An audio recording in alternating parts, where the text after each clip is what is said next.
चलो भाई शुरू करें। इंग्लिश टू मैथ्स, ठीक है ना। ये वर्ड प्रॉब्लम्स का क्या है, टॉपिक नंबर 5 है। ठीक है, यहाँ पर क्या होगा कि इंग्लिश में एक स्टेटमेंट होगी, ठीक है। उसको आपने पढ़ना है, समझना है, मैथमेटिकल टर्मिनोलॉजीज में उनको कन्वर्ट करना है, ठीक है। और एक इक्वेशन बनानी होगी, सही है। वही इक्वेशन आपके पास जो ऑप्शन होंगे उसमें अलग अलग इक्वेशन गिवन होंगी, ठीक है। तो उनमें से कोई एक तुम्हारा आंसर होगा, सही है ना।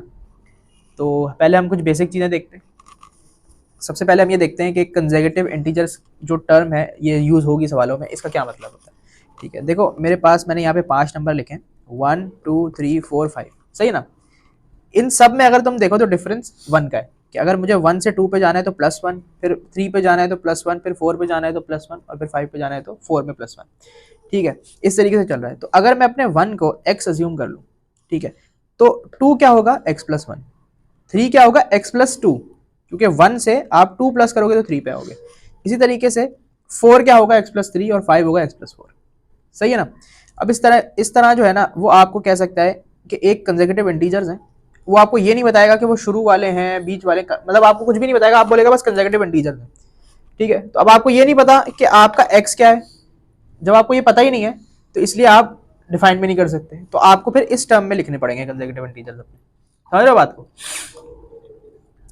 तो एक पैटर्न इसमें ये ऑब्जर्व कर लो कि हमारे पास अगर हमने 1 को x लिया है तो इसके अंदर कुछ भी प्लस नहीं हो रहा, मतलब बेसिकली x+0 हो रहा है, ठीक है। और जब हमने 2 लिया है तो x+1 हो रहा है, 3 लिया है तो x+2 हो रहा है। तो यानी कि जो नंबर है उसमें से -1 ये प्लस हो रहा है x में, है ना। अच्छा, इसी तरीके से अब मैं आपको बोलूँगा कंसेक्यूटिव इवन इंटीजर्स क्या होते हैं, ठीक है। इंटीजर्स होते हैं होल नंबर्स, सही है। तो इवन इंटीजर्स क्या होंगे, इवन होल नंबर्स, ठीक है। तो अब मैंने यहाँ पे 4 नंबर लिखे, 2 4 6 8।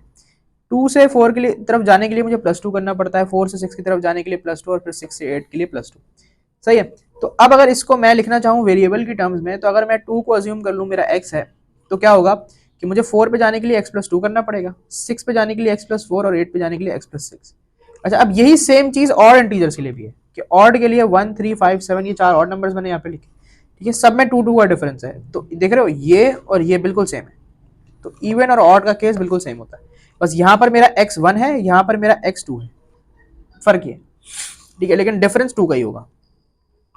अच्छा, अब ये 3 चीजें जब हमने सीख ली ना, तो आपको कुछ भी कह सकता है लिखने को, जैसे कि for example consecutive multiples of 6। तो मल्टीपल्स ऑफ 6 स्टार्ट कहाँ से होते हैं, 6 से, ठीक है। फिर 12 18 24, 6 1 6, 6 2 12, 6 3 18, 6 4 24। अब इन सब में डिफरेंस क्या है, +6 +6 +6 हो रहा है, ठीक है ना। तो अगर मैं अपने 6 को x ले लूं, तो मेरा जो अगला नंबर होगा वो क्या होगा, x+6, फिर x+12, फिर x+18। तो ये मल्टीपल्स ऑफ 6, तो मल्टीपल्स ऑफ 3, मल्टीपल्स ऑफ 13, कुछ भी आ सकता है कंसेक्यूटिव, शर्त ये कंसेक्यूटिव होनी चाहिए। अब देखते हैं सवाल। देखो सवाल पढ़ो, वो कह रहे हैं 3 times the first of 3 consecutive odd integers. देखो भैया, ऑड इंटीजर में सबसे पहला क्या होता है, x, उसका 3 टाइम्स यानी कि 3x। इज का मतलब equals to, is more than twice the third, is 3 more than twice the third, सही है। यानी कि x+4 जो है हमारा, ये जो कह रहे हैं ना ट्वाइस द थर्ड, तो थर्ड इंटीजर हमारा क्या था, x+4। x+4 का ट्वाइस और उसमें 3 मोर। समझे किस तरह ट्रांसलेट किया मैंने, दोबारा देखो।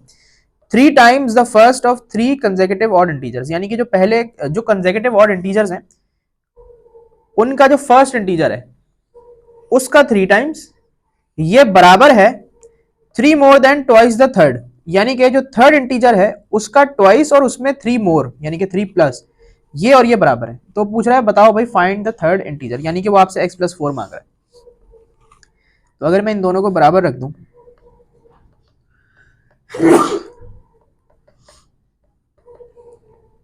ठीक है, तो अब इसको सॉल्व कर लो। 2x प्लस 11 ही कर देते हैं, चलो, ठीक है। अब 2x इधर आके माइनस हो जाएगा, x इक्वल्स टू 11। ये हमारे पास x आया, हमसे x नहीं पूछा, हमसे x+4 पूछा है, थर्ड इंटीजर पूछा है ना, थर्ड इंटीजर तो x+4 होता है। तो इसमें हम क्या करेंगे, +4, तो आंसर हमारा जो आएगा वो 15, ये हमारा फाइनल आंसर, ठीक है ना। English to maths.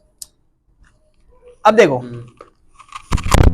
देखो, Faraz purchased brand R pens for ₹330 per box and brand S pens for 200 per box.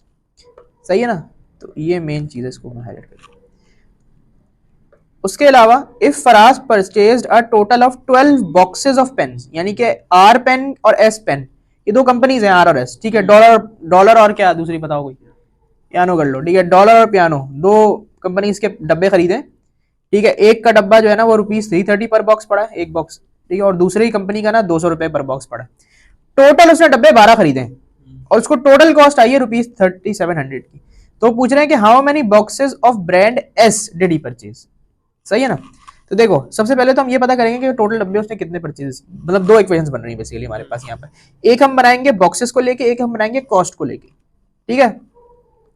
अब अगर मैं बात करूं बॉक्सेस परचेज की, तो मैं कह देता हूं कि जो आर पेन्स हैं, यानी कि जो आर कंपनी के पेन्स हैं, उनको मैं कह देता हूं कि उसने एक्स डब्बे खरीदे, कितने खरीदे मुझे पता नहीं है ना, और जो एस पेन्स है उनको मैं कह देता हूं उसने वाई डब्बे खरीदे, ठीक है। इतना मुझे पता है कि एक्स प्लस वाई टोटल डब्बे 12 हैं, ये सवाल में बता दिया, ठीक है। तो एक इक्वेशन हमारी ये यहां से तैयार हो गई। दूसरी इक्वेशन हम कॉस्ट को लेके अगर बनाएंगे, तो मैं एक, अब ये हमें डेटा जो है ना इधर ही गिवन है, इसमें इसको भी हाईलाइट कर देते हैं ना। अच्छा, अब ये डेटा जो है हमें इसमें ही गिवन है कि जो आर पेन्स है उनका एक डब्बा 330 रुपए का, और जो एस पेन्स है उनका एक डब्बा 200 रुपए का। सही है, तो मुझे बताओ अगर उसने एक्स डब्बे खरीदे हैं आर के और एक डब्बा 330 का पड़ रहा है, तो एक्स डब्बे कितने के होंगे, 330 एक्स के, है ना, मल्टीप्लाई कर देंगे कि भाई अगर 100 रुपए का एक डब्बा, तो 4 डब्बे कितने के होंगे, 400 के, मल्टीप्लाई बाय 4 किया है, 4 मल्टीप्लाई बाय 100, तो अगर एक्स डब्बे खरीदे हैं तो 330 का एक डब्बा है, तो 330 एक्स, और इसी तरीके से ये 200 वाई हो जाएगा, है ना। अब 330 एक्स प्लस 200 वाई, ये बराबर है 3700 के, ये टोटल कॉस्ट है। सही है, ये कॉस्ट है आर पेन की, ये कॉस्ट है एस पेन की, और ये टोटल जो कॉस्ट है इसकी 3700 ये हमें दी हुई है। ये एक इक्वेशन, ये एक दूसरी इक्वेशन, दोनों को जब तुम साइमल्टेनियसली सॉल्व करोगे तो एक्स की वैल्यू 10 आएगी, वाई की वैल्यू 2 आएगी, ठीक है। अब उसने हमसे सवाल में क्या पूछा है कि how many boxes of brand S did he purchase. अब ब्रांड एस के बॉक्सेस को हमने क्या लिया था, वाई, तो वाई का आंसर आया है 2, तो इसका मतलब है कि एस ब्रांड के जो डब्बे हैं उसने कितने खरीदे हैं, 2 डब्बे खरीदे। सही है, वन मोर क्वेश्चन, ये सवाल देखो जरा पढ़ो। इसमें कह रहे हैं कि Chicago cabs charge $3.25 for a flag pull which includes calling the cab and the first half mile of your trip. सही है भाई, एक कैब कंपनी है, सही है, वो $3.25 चार्ज करती है इस चीज के कि आपने उसको बुलाया और आधा माइल आपने गए, ठीक है। तो 0.5 माइल के वो कितने ले रही है, 3.25। फिर वो कह रहे हैं कि ईच एडिशनल माइल, यानी कि आधे माइल के बाद से अब मजीद आप जितना ट्रेवल करोगे, जितने माइल्स, वो 1.8 उसका लगेगा। सही, अब आपने 1 माइल किया, 2 माइल किया, मजीद आधा माइल किया, जितना भी किया वो 1.8 पर माइल के हिसाब से आपको मिल, ठीक है। अब वो कह रहे हैं it is customary to tip the driver 15%। अब जो टोटल आपका बिल बनेगा ना उसका 15% आपने टिप भी देनी है। तो which expression gives the total amount would you pay for a trip of m miles, ठीक है। तो m माइल्स एक डिस्टेंस है। देखो सबसे पहली बात तो ये है कि मैं यहाँ पे कहता हूँ कि भाई देखो 325 रुपए तो मुझे हर हालत में देने अगर मैंने बुलाई है, ठीक है, क्योंकि वो तो फ्लैग पोल और आधे माइल के हैं, ठीक है, ये तो मुझे देने ही है। अब आधे माइल से आगे से अगर हम बात करें तो मुझे क्या करना पड़ेगा, हाँ, तो मुझे m में से माइनस करना पड़ेगा अपना आधा माइल, ये, ठीक है, कि अगर भाई मैंने 2 माइल्स ट्रेवल किया है ना, तो उसमें से 0.5 के तो पैसे ऑलरेडी दे दिए मैंने, वो तो फ्लैग पुल में शामिल हो गए ना, बाकी कितना बचा 1.5, तो मैं क्या कर रहा हूं 2 माइनस 0.5 कर रहा हूं, ठीक है। मेरे पास m माइल्स हैं तो m माइनस 0.5 करूंगा, ठीक है। हाँ एक सेकंड, अब ये पैसे हैं उसके जो कि आधे माइल के हैं और फ्लैग पुल के हैं, ठीक है, मतलब कॉल करने के हैं कैब को और आधे माइल के, और ये पैसे वो हैं जो मैंने उसके आगे से ट्रेवल किया है, आधे माइल से बाद से। बिल क्या बनेगा, बिल इस तरह बनेगा कि जब मैं इन दोनों को कर दूंगा प्लस, सही है। अब वो आगे कह रहे हैं कि ईच एडिशनल माइल कॉस्ट ₹1.8, ठीक है, यानी कि अगर मैंने 2 माइल ट्रेवल किया है, 2 माइल ट्रेवल किया है, 1 माइल जो है वो मुझे 1.8 का पड़ रहा है, तो 2 माइल कितने के पड़ेंगे कि मुझे 2 मल्टीप्लाई बाय 1.8 करना पड़ेगा। तो अब अगर मैंने m माइल्स ट्रेवल किया है तो मुझे कितने, क्या, हाँ 1.8 करना पड़ेगा, सही है। तो ये क्या होगा कि ये पूरा एक्सप्रेशन 1.8 से मल्टीप्लाई होगा, ये वाला, खाली ये वाला, पूरा क्यों? हम्म, पूरा क्यों? क्योंकि ऐसे ही है। 2 हम ये नहीं कर सकते कि अब 1.8 m को ब्रैकेट में रखें और हाँ फिर बाहर -0.5 लगा दें। नहीं, इसलिए नहीं कर सकते कि देखो अगर फॉर एग्जाम्पल मैंने 3 माइल्स ट्रेवल किया है, -0.5 होगा, 2.5 बचा, इतना माइल एक्स्ट्रा लगा है, ये होगा मल्टीप्लाई बाय फिर 1.8। समझे? तो ये हमने ये कर दिया। और क्या है, और वो कह रहे हैं भाई 15% टिप भी देनी है, तो 15% क्या होता है? 15/100 यानी कि 0.15। तो अब ये मेरा टोटल बिल बन गया, ये मेरा टोटल बिल बन गया। इसको पूरे को मल्टीप्लाई बाय 0.5 करना पड़ेगा ताकि 15% टिप भी मिल जाए। ठीक है,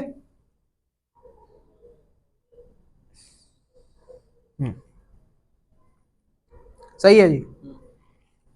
अब ये एक्सप्रेशन बन गया है। अब जरा ऑप्शंस देख लेते हैं। बी और सी एक जैसे क्यों है? कौन सा? बी और सी एक जैसे क्यों ऑप्शंस? अलग अलग है ना, उधर 1.15 है, इधर 0.15। हम कोई गलती तो नहीं कर रहे?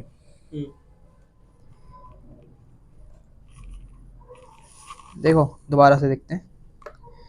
3.25 जो है ये तो जाएगा ही जाएगा, उसके साथ साथ हमें उसको देने पड़ेंगे m-0.5 माइनस करना पड़ेगा और उसके अंदर मल्टीप्लाई कराना पड़ेगा किसको?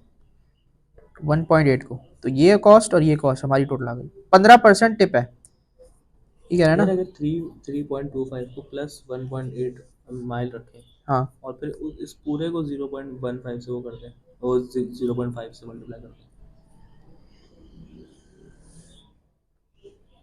क्या मतलब, मैं समझा नहीं। अगर इसको ब्रैकेट के अंदर रखें, हाँ, सही है, अब इस और ये रिप्लेस करते हैं। m-1.8 कर दें, ये कह रहे हो? नहीं, 1.8 m 1.8 m और वहाँ प्लस 3.25, 3.25। फिर इस पूरे को इससे 0.5 से मल्टीप्लाई करते हैं। नहीं ना, इससे तो ये होगा कि ये फेयर निकलेगा, आधा हो जाएगा फेयर। 0.15 से मल्टीप्लाई होगा पूरा। ठीक है, लेकिन देखो 0.15 से जब ये चीज मल्टीप्लाई होगी ना, तो ये तो हमारे पास टिप आई है खाली। सही है, ये तो हमारे पास टिप आई है, तो हम 0.15 से मल्टीप्लाई नहीं करेंगे। देखो 100% तो तुम्हारे पास हो गया, क्या चीज तुम्हारी? ये कॉस्ट, और इसमें 15% टिप भी लगेगी, तो टोटल 115%। तो यानी कि हमें इस टोटल कॉस्ट का 115% देना पड़ेगा ना, समझे? तो 15% से मल्टीप्लाई नहीं होगा, वो तो खाली टिप आ जाएगी। हमें तो टोटल अमाउंट निकालना है टिप मिलाकर। तो टोटल अमाउंट हमारे पास 100% है, 15% टिप है, तो 115% हुआ ना टोटल अमाउंट फिर हमारा। तो 115% क्या होता है? 115/100। ठीक है ना? अब क्या कर लो, बस सिंपल इसको सॉल्व कर लो। तो 1.15 3.25 प्लस 1.8 m और 1.8 मल्टीप्लाई बाय 0.5 करो, क्या होता है भाई?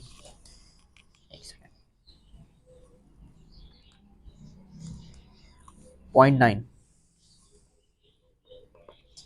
ये हो गया। उसके बाद 1.15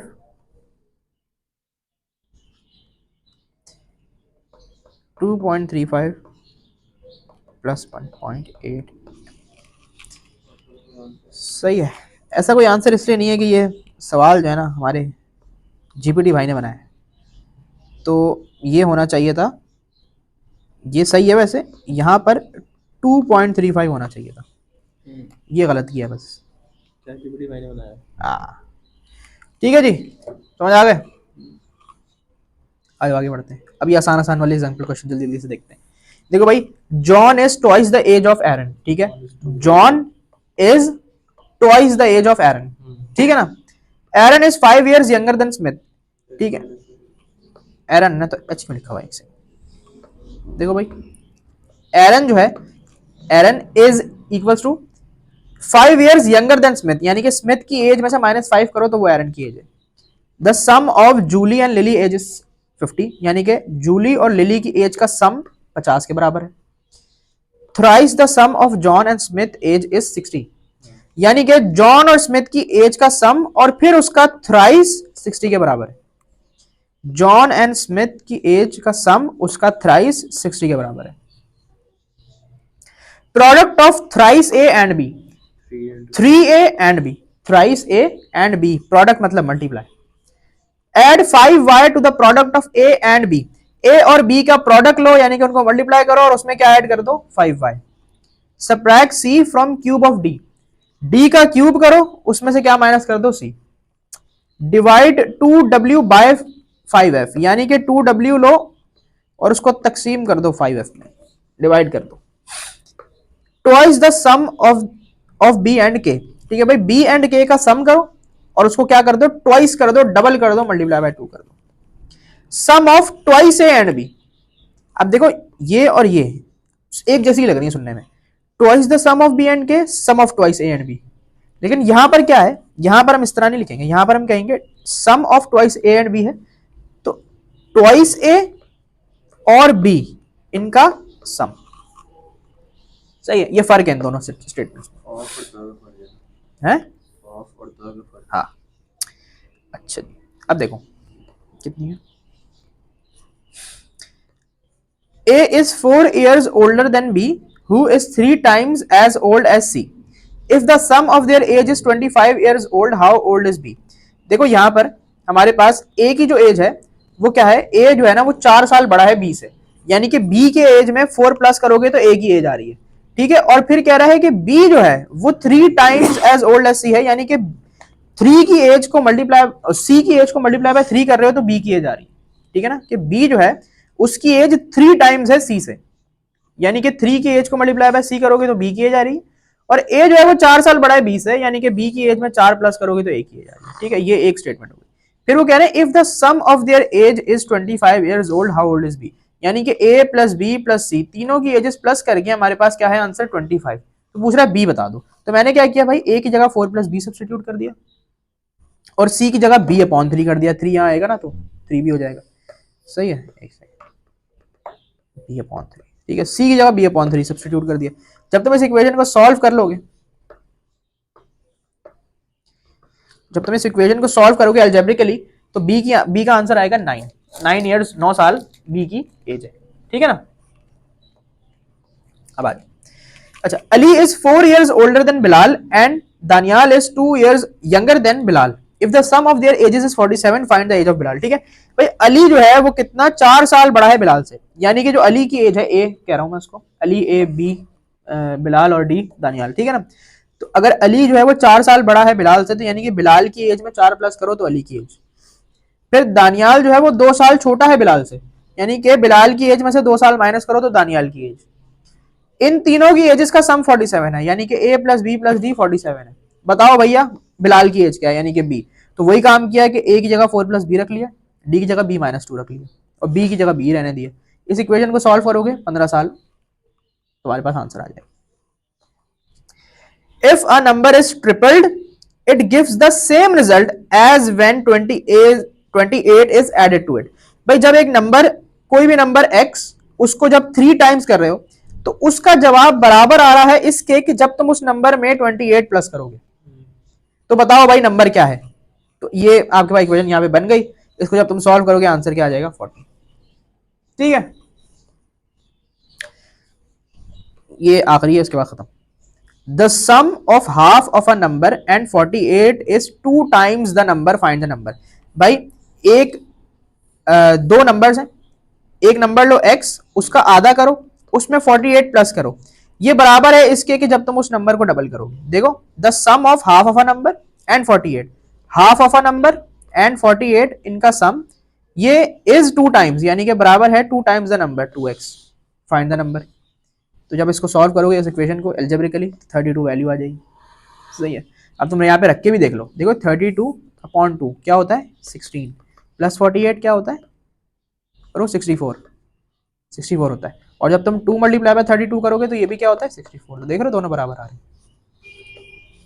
अच्छा, when a number is multiplied by 4 before subtracting from 68, when a number x is multiplied by 4 before subtracting from 68, ठीक है, the result obtained is same, यानी कि जो भी रिजल्ट इसका आ रहा है, जो भी इसका आंसर आ रहा है वो बराबर है इसके as 3 times of sum of the number and 4 find the number, ठीक है। यानी कि जब आप नंबर और 4 का सम कर रहे हो और फिर उसको मल्टीप्लाई बाय 3 कर रहे हो, ये इसके बराबर आ रहा है। बताओ नंबर क्या है, x इज इक्वल्स टू 8। तो यहाँ पे सिंपल काम क्या करना है कि इक्वेशन को सही से पढ़ के ना तर्जुमा करना है बस, उर्दू में कर लो और फिर उसको मैथ्स में लिख लो। English to Urdu to math हो गया ये हमारा, सही है, खत्म।